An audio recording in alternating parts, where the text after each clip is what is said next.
Olá, tudo bem? Vamos então dar continuidade ao nosso treinamento Líderes de Guerra. E o tema principal desse vídeo de hoje é o Evangelho e a libertação fora das quatro paredes.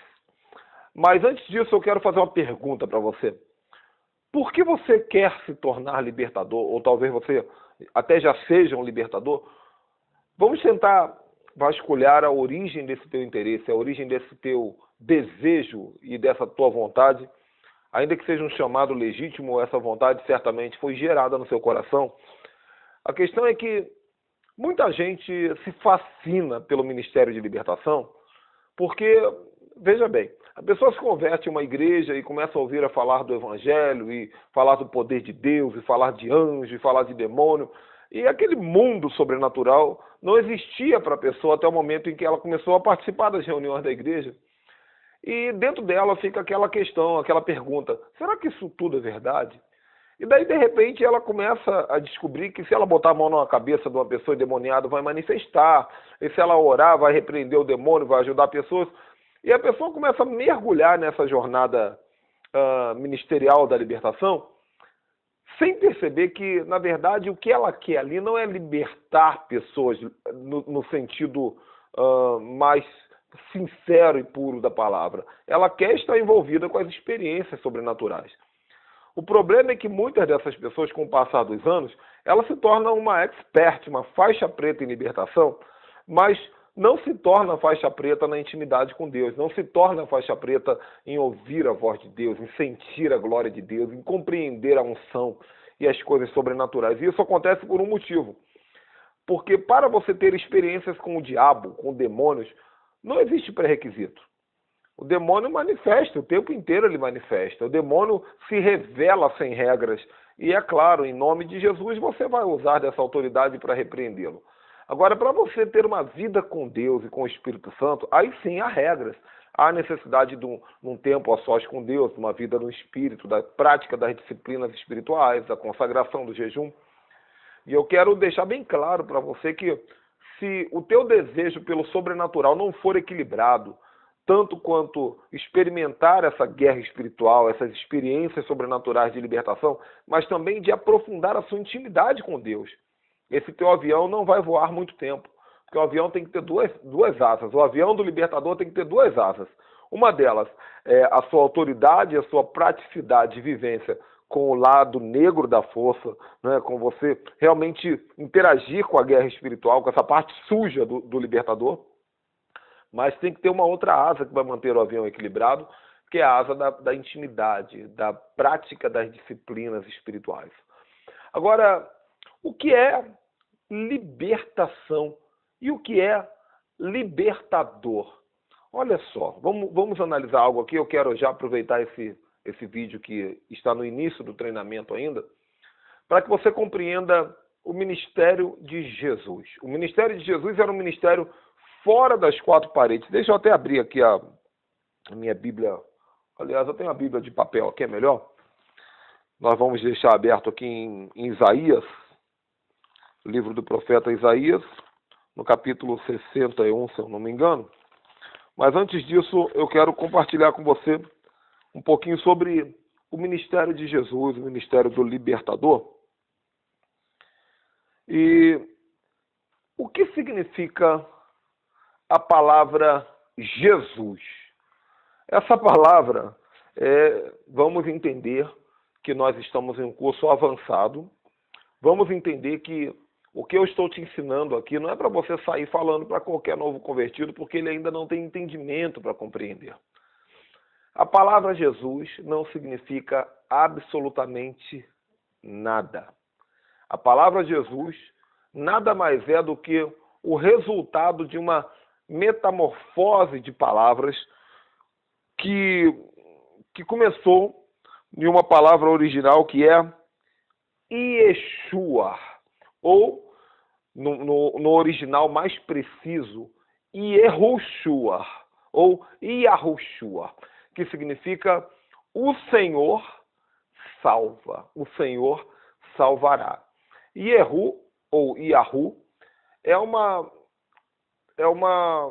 maneira de se pronunciar o tetragrama de certa forma, impronunciável. Quando Deus se revela ao povo e ele diz para Moisés quem ele é, Deus ele dá 4 letrinhas que representam na nossa linguagem, no nosso alfabeto português, o YHWH, ou Yohevaher. Essa palavra que, na tentativa de colocar vogais nessa palavra, os tradutores botaram ali Jeová ou Javé. Só tem um problema, essa letra J, ela não existe no original hebraico, e nem o som do J. É impossível que na linguagem original, na linguagem hebraica, se pronuncie Jeová ou Javé. Então, alguns tentaram colocar Iahvé ou Iahur, porque aí não tem o som do J. E as vogais, na verdade, elas não estão no original, é impronunciável porque não tem vogal. Então você pode botar A, E, I, O, U só para que gere a pronúncia. Por isso não há problema em falar Iavé ou Iahur ou Iavur. Não tem diferença nenhuma na questão do hebraico para que seja falado, para que seja pronunciado em português. Então veja bem, Iahur ou Iavé Shua. Iahur Shua ou Iavé Shua significa o Senhor Deus salva. A palavra Shua, ela também significa salvará ou salva. E com o passar dos anos, essa palavra se juntou e se abreviou em uma única palavra que é Yeshua ou Yehoshua, que significa salvará ou salvador.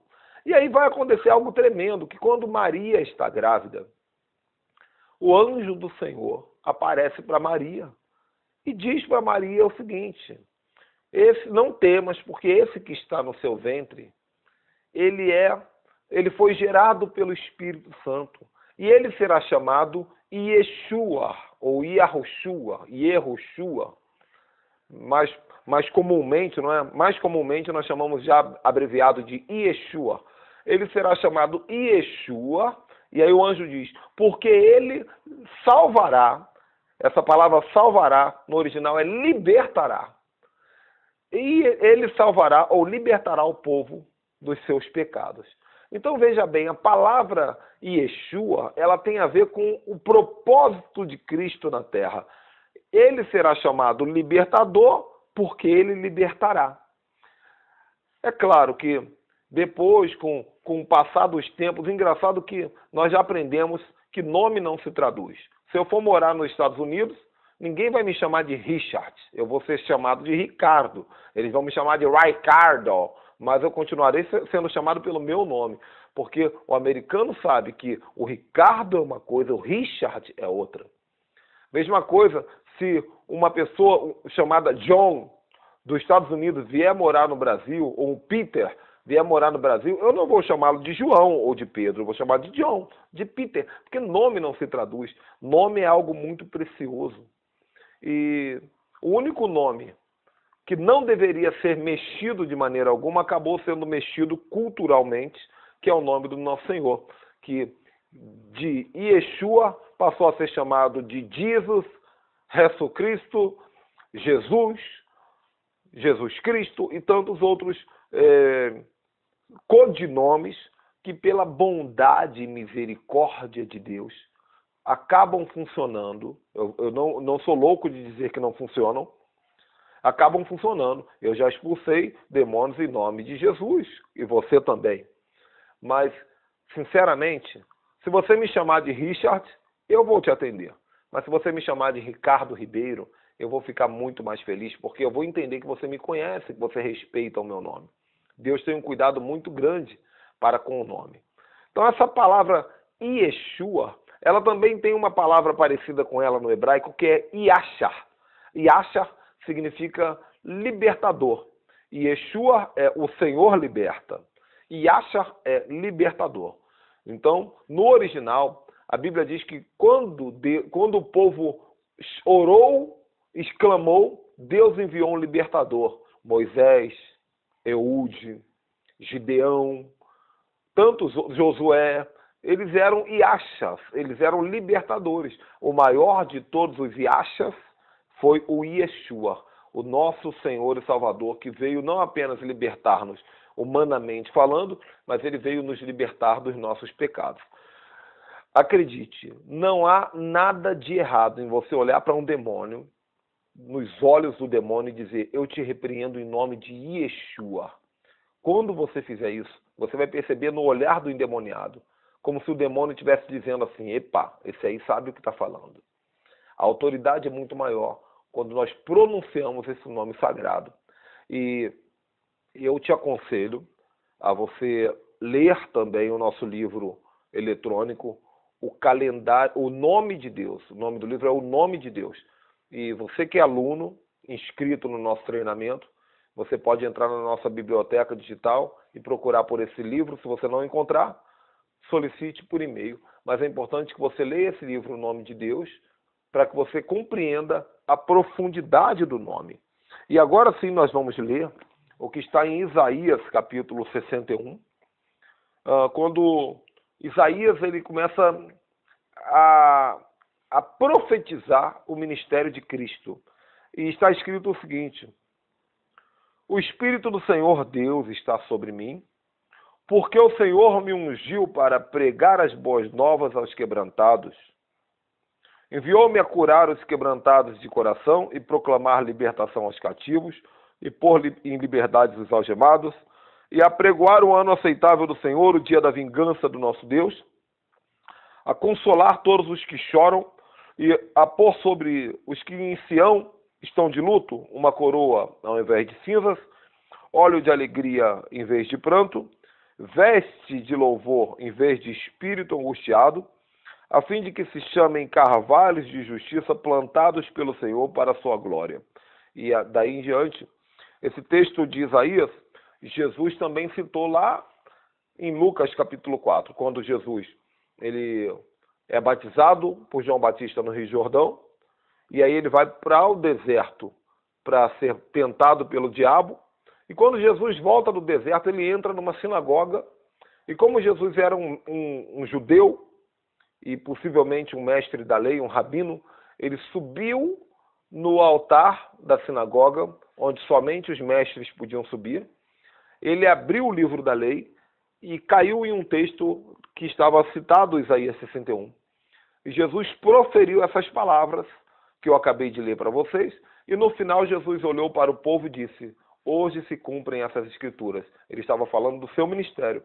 Então esse texto de Isaías 61, Jesus ele explica o ministério dele. Ele diz: o Espírito do Senhor está sobre mim. O que significa? O ministério do libertador, ele precisa ser legitimado pelo Espírito Santo.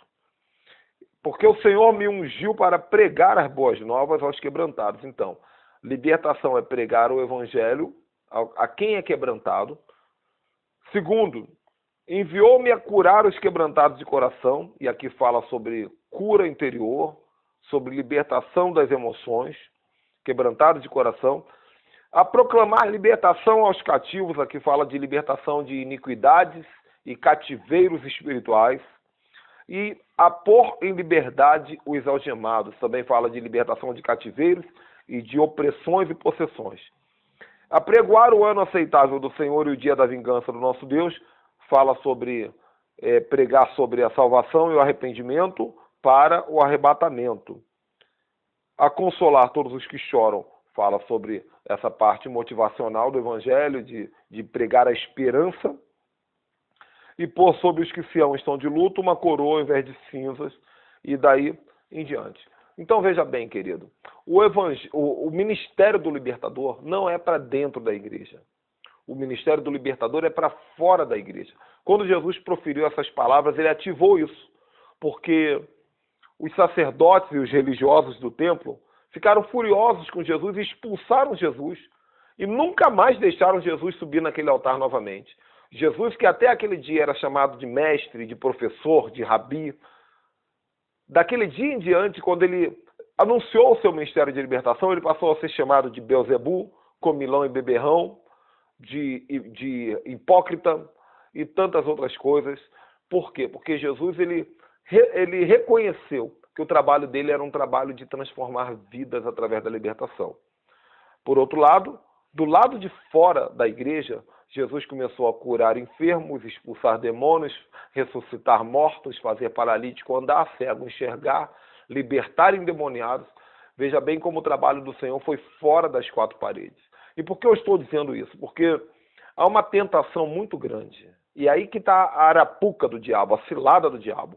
Há uma tentação muito grande que vai ser gerada no seu coração aí, que está me assistindo, de criar um ministério de libertação que trabalhe só dentro da igreja. E aí você vai se empolgar com tudo que você vai aprender aqui, e aí vai criar culto de libertação, campanha de libertação, e possivelmente vai querer ensinar, pregar o que está aprendendo conosco. Legal, isso tudo é muito útil. Mas se você não entender que o verdadeiro libertador, ele atua mais do lado de fora do que dentro da igreja, você vai ser apenas mais um engano, como tem tantos por aí. Então, eu quero te estimular a, entre esse vídeo e o próximo vídeo, vá no hospital, nem que seja para olhar as pessoas nos olhos, vá no lixão, vai num presídio, ande na rua, visite alguma pessoa, vai num terreiro de macumba visitar alguém e comece a observar como as pessoas estão acorrentadas, como as pessoas estão pedindo, me liberte, me ajuda, porque libertar a pessoa dentro da igreja muitas vezes é uma ilusão. Você bota a mão na cabeça, manifesta o demônio, você tira o demônio, mas a pessoa continua com a fofoca, com a mentira, com a inveja, com a divisão, com a facção. Por quê? Porque libertação é muito mais do que tirar demônio. Libertação é um trabalho que vai de encontro às maiores necessidades que um ser humano tem de transformação no seu caráter, na sua vida, na sua saúde, no seu espírito, na sua alma, no seu corpo. E para isso acontecer, nós temos que ter um amor legítimo, um desejo legítimo de ver essas vidas transformadas. Olha só que interessante para finalizar tudo que eu te falei. Jesus, quando entrou em Jerusalém, montado em um jumentinho, a Bíblia diz que o povo gritava Hosana, Hosana ao Senhor. A palavra Hosana, ela é vista por nós muitas vezes da maneira errada, como um cântico de aleluia, um cântico de glória a Deus. Tipo, Hosana nas alturas. Não, a palavra Hosana não tem nada a ver com isso. Hosana vem do hebraico Yashana. Yasha, eu já te falei, é libertador. E esse apóstrofo na significa imploramos, suplicamos. Hosana significa socorra-nos pelo amor de Deus, socorra-nos, nós pedimos.